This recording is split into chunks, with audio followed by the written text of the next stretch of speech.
Muy buenos días. Hoy vamos a desarrollar una microclase referida a conceptos de genética. El objetivo de esta clase es conocer cada uno de estos conceptos para lograr una mayor comprensión de las temáticas referidas a esta ciencia. Muchas gracias. Los contenidos que vamos a desarrollar en esta clase se refieren a las principales leyes de Mendel, concepto de alelos, homocigota, heterocigota, fenotipo, genotipo, dominancia, recesividad, penetrancia, hemicigosis, euploidía y aneuploidía. Y vamos a ver algunas mutaciones que se dan a nivel cromosómico o génico.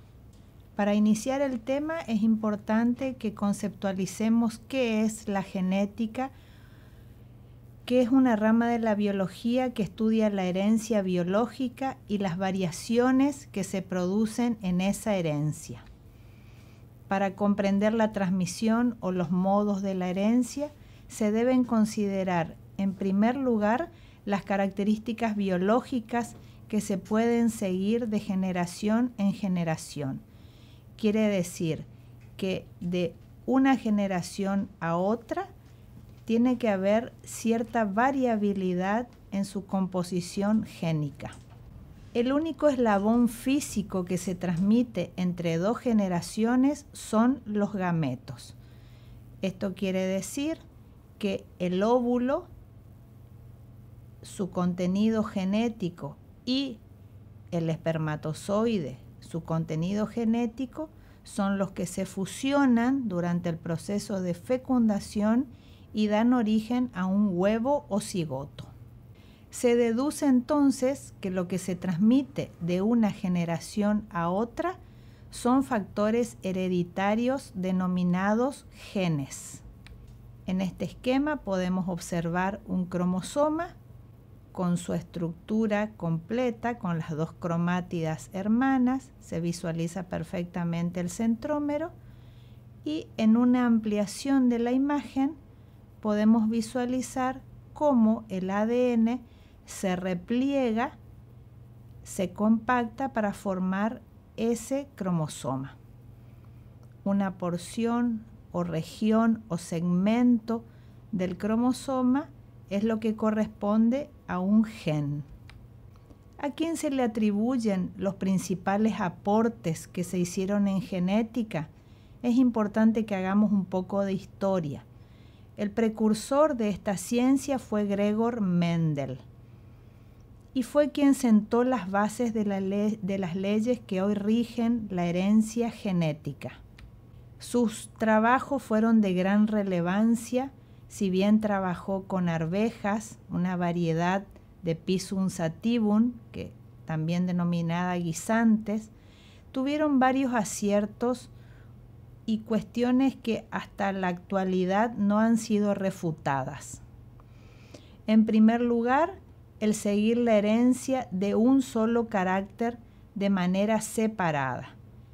El carácter se refiere a aquella evidencia de la acción genética.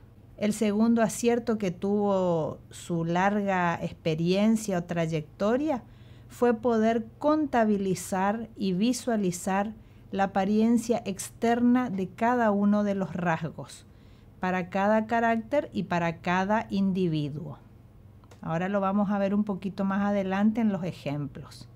Y su tercer acierto fue poder analizar los rasgos numéricos en forma de proporciones. Quiere decir que Mendel, además de sus aportes que fueron observables o evidentes, también introdujo algunas cuestiones que tenían que ver con estadística, que para aquellos años fue un gran avanzado. ¿Qué hizo Mendel? Logró tipificar las características fenotípicas, o sea, la apariencia externa, y las llamó en aquel entonces caracteres. Usó el nombre de elemento para referirse a las entidades hereditarias separadas. Los elementos y caracteres posteriormente son los que recibieron el nombre de genes. en qué se basó la primera ley que él formuló, denominada de la uniformidad de los híbridos de la primera generación. Esto quiere decir que cuando se realiza el cruzamiento entre dos individuos de la misma especie, pertenecientes a dos variedades o razas puras, esto quiere decir que son homocigóticos, todos los hijos o descendientes híbridos de la primera generación o filial 1 son iguales. Lo vemos a través de un ejemplo.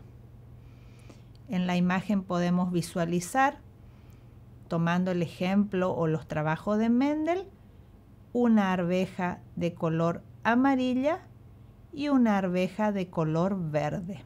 Estas constituyen los progenitores o padres. Estos progenitores o padres son ambos homocigotas. Quiere decir que tienen el mismo par de alelos, homocigota dominante y homocigota recesivo. ¿Qué ocurre al cruzarse estos dos caracteres homocigóticos? La filial 1 o primera generación que resulta es un individuo heterocigota en cuanto a su genotipo. Pero si contemplamos el aspecto fenotípico, que se refiere a las características externas o visibles, podemos ver que se manifiesta el color amarillo. Un poquito más adelante vamos a ir comprendiendo e interpretando mejor en el conjunto estas explicaciones.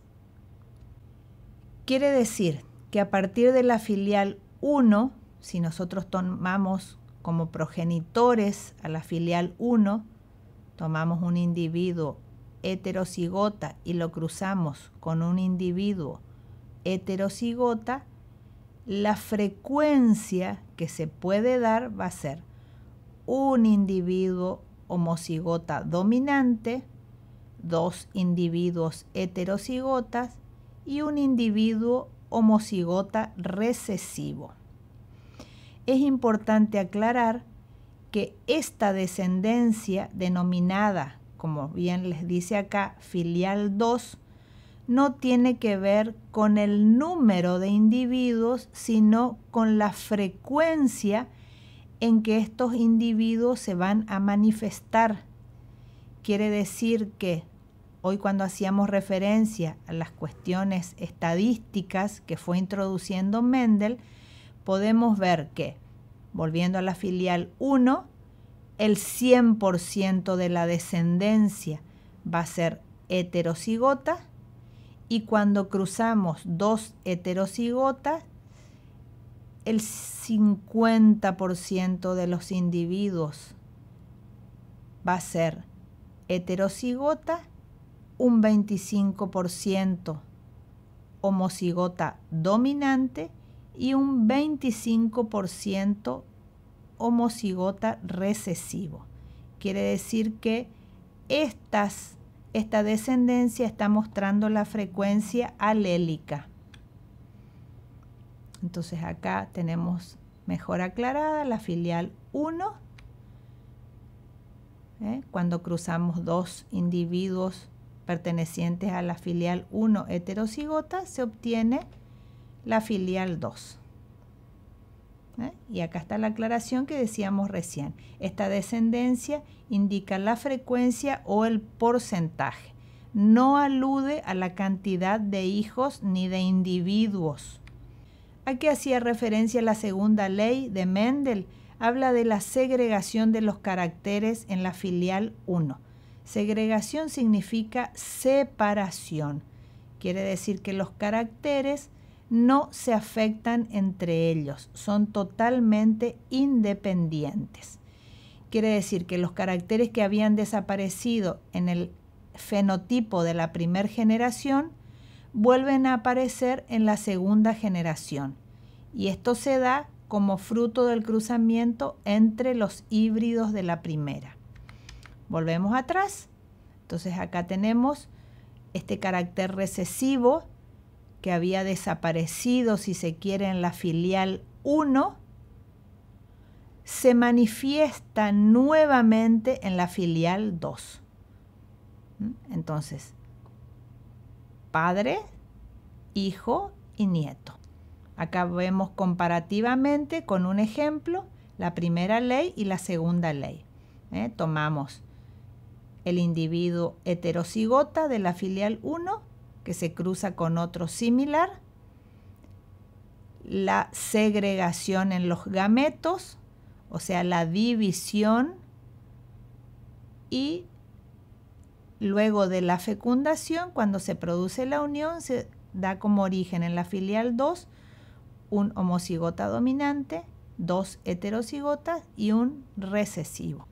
La tercera ley en realidad no fue formulada de manera tan taxativa, sino que surge de la primera y de la segunda ley.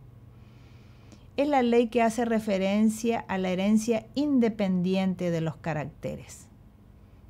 Quiere decir que cada uno de ellos se transmite con absoluta independencia, que es lo que decíamos hoy cuando hablábamos de la segunda ley. Quiere decir que no se afectan entre ellos. Ninguno enmascara al otro.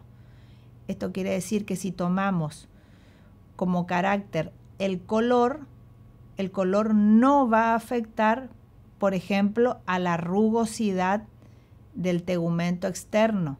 Tampoco va a afectar a la longitud en el caso de en el humano, por ejemplo, en caso de tomar algunos ejemplos en herencia humana. Si tomamos en el tema de los ojos, por ejemplo, el color de ojos no va a afectar al largo de pestaña, ni tampoco va a afectar a la forma o al pliegue que puedan tener los párpados.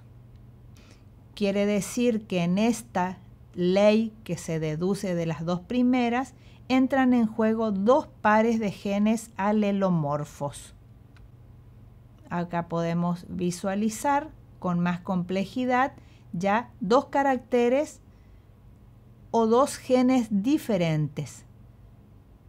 Vemos RR y I, que dan una vaina color amarilla lisa. En el caso de que sean dos heterocigotas, dan una vaina verde rugosa. Y así podemos ir visualizando cada uno de los ejemplos y cada uno de los alelos. Hemos mencionado en cada una de las leyes los conceptos de alelos. Ahora los vamos a definir. La idea era aplicarlos y ahora le asignamos ya una definición. ¿Qué son los alelos? Son dos genes individuales en una pareja concreta de genes. En algunos casos, los alelos pueden ser idénticos, como vemos acá. Un homocigota dominante, un homocigota recesivo. Y acá visualizamos de la misma forma para este par de alelos, homocigota dominante y aquí un homocigota recesivo, representados en los cromosomas homólogos. Cuando hablamos de homocigota, los dos alelos son iguales. Cuando hablamos de heterocigota, los dos alelos son diferentes. Aquí alude el fenotipo, que es un concepto que ya lo aplicamos en los ejemplos. Son las características visibles, externas, que permiten distinguir la apariencia de un individuo, la constitución de estos factores genéticos que lo influencian. Quiere decir que el fenotipo es la manifestación externa o visible de los genes. Haciendo referencia al genotipo, define solamente el complemento del material genético que se hereda a los padres. Acá visualizamos con el ejemplo otra vez de las arvejas que podemos decir, hablar de homocigota y heterocigota. Y acá vemos los fenotipos humanos. Por ejemplo, la capacidad de enrollar la lengua corresponde a un gen dominante, la incapacidad de enrollar la lengua a un gen recesivo. De la misma forma podemos ver el borde o la inserción del cabello en la frente, que corresponde a un gen dominante, en el caso de tener una inserción baja, o una inserción alta a un gen recesivo. De la misma forma acá, la inserción en forma de V o la inserción en forma recta. Y la capacidad de doblar el dedo pulgar. Todo eso responde a la constitución genotípica, pero se manifiesta fenotípicamente. Y acá retomamos los conceptos de dominante y recesivo. El gen dominante es aquel que enmascara a un gen, podríamos decir, más débil, que es el gen recesivo. Cuando se manifiestan los genes recesivos, cuando se encuentran en estado de homocigota. ¿Qué relación tienen entonces todos los factores mendelianos con los conceptos que fuimos viendo, con los cromosomas? Esta relación fue dada muchos años después a los trabajos que realizó Mendel por dos investigadores, Boveri y Sutton, quienes sí ya le atribuyeron la denominación de genes, aquello que en su momento Mendel denominaba caracteres o elementos o factores. Bueno, vamos a ver un poquito los ejemplos de mutaciones, vamos a conceptualizar y vamos a ir desarrollando este tema, que en realidad es muy vasto, pero vamos a tratar de dar algunos tópicos para que les sirva para interpretar algunas clases que vamos a ir desarrollando posteriormente. Siempre que hacemos referencia a las mutaciones, estamos haciendo referencia a cambios genéticos. También podemos aludir a aberraciones cromosómicas o a variaciones cromosómicas. En algunos conceptos más generales también podemos decir que las mutaciones son aquellas que permiten o permitieron en su momento la gran variación en las especies. La mutación es la moneda de la evolución. Las mutaciones pueden producir variación en la cantidad de genes, puede producir variación en la organización de los genes, o también puede producir un cambio en el contenido genético. Quiere decir, para hacer una mayor aclaración, que más que un cambio resultante de la recombinación de cromosomas homólogos, se refiere a una variación. Las mutaciones pueden ser genéticas o puntuales. ¿Qué quiere decir esto? Que se puede producir una modificación química de un par de bases o una modificación en bases adyacentes. Quiere decir que puede haber sustitución, delección, inserción o duplicación. Ahora vamos a ir viendo estos conceptos en las imágenes. Lo importante resaltar es que estas mutaciones genéticas o puntuales modifican la estructura del cromosoma.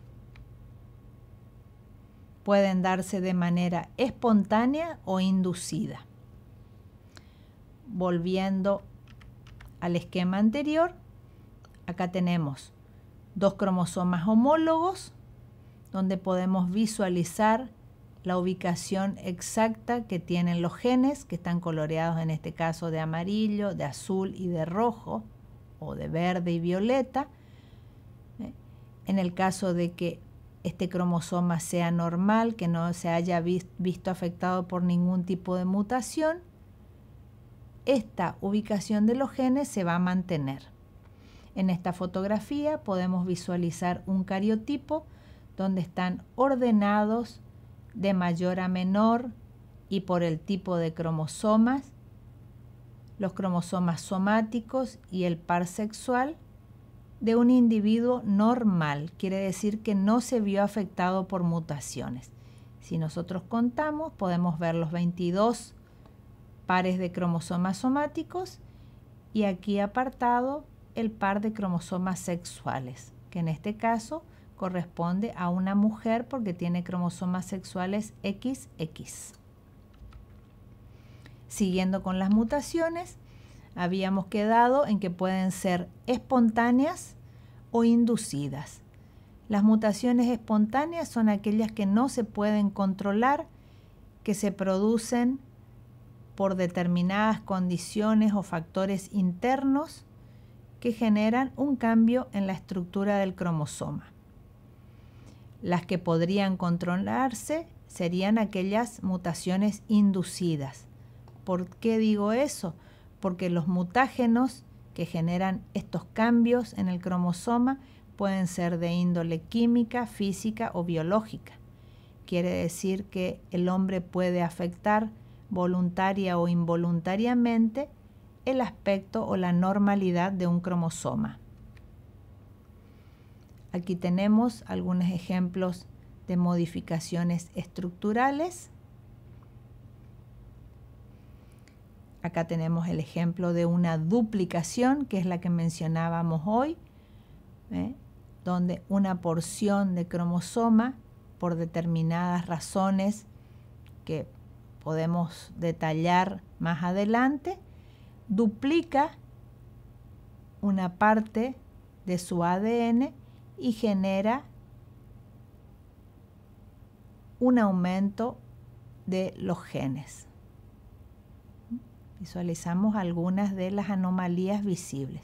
Quiere decir que genotípicamente se produce una mutación que corresponde a una duplicación, que es un exceso de la sección normal del cromosoma, y la manifestación externa es la aparición de alguna anomalía muy visible o evidente, como se ve en esta fotografía.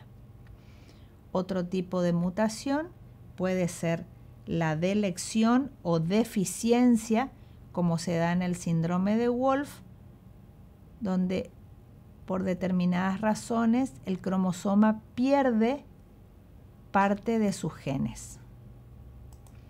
También se puede dar una inversión.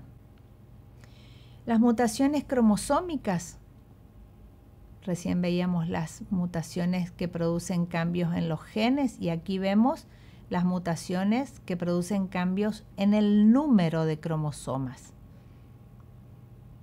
Quiere decir que se ve afectada la cantidad total de cromosomas. Acá tenemos un ejemplo de un cariotipo normal, como veíamos hace un instante en la filmina anterior.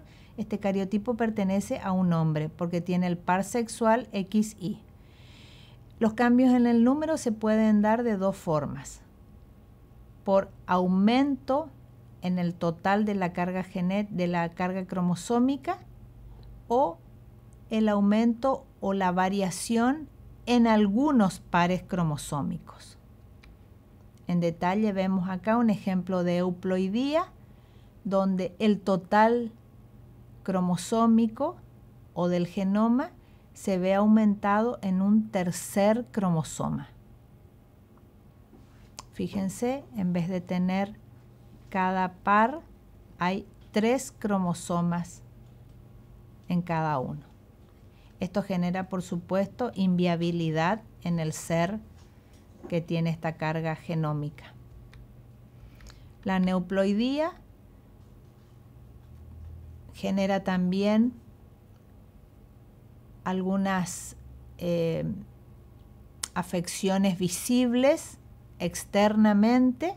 Acá vemos el caso del síndrome de Klinefelter, donde el individuo, si bien tiene su dotación cromosómica de cromosomas somáticos normal, el par sexual se ve afectado por la aparición de un tercer cromosoma. Acá estamos hablando de una trisomía del par sexual. Acá vemos entonces el cariotipo y la trisomía sexual. Estos individuos tienen una viabilidad media y tienen manifestaciones físicas muy visibles. El síndrome de Turner se da por la falta de un cromosoma sexual. En este caso hablamos de trisomía en Klinefelter y en Turner hablamos de monosomía. Y el síndrome de Down, que quizás es uno de los que conozcamos o visualicemos sin tanta dificultad, por la aparición de un tercer cromosoma en el par 21. Este es un tema que nosotros podríamos trabajarlo con más desarrollo, pero la idea es que tuvieran un desarrollo bien general. Lo importante es que la información concerniente a los mecanismos de la división celular y la estructura del ADN han sido de gran importancia en la identificación precisa del material genético. Y esto ha ayudado a poder explicar los modos de replicación. Muchas gracias y hasta la próxima clase.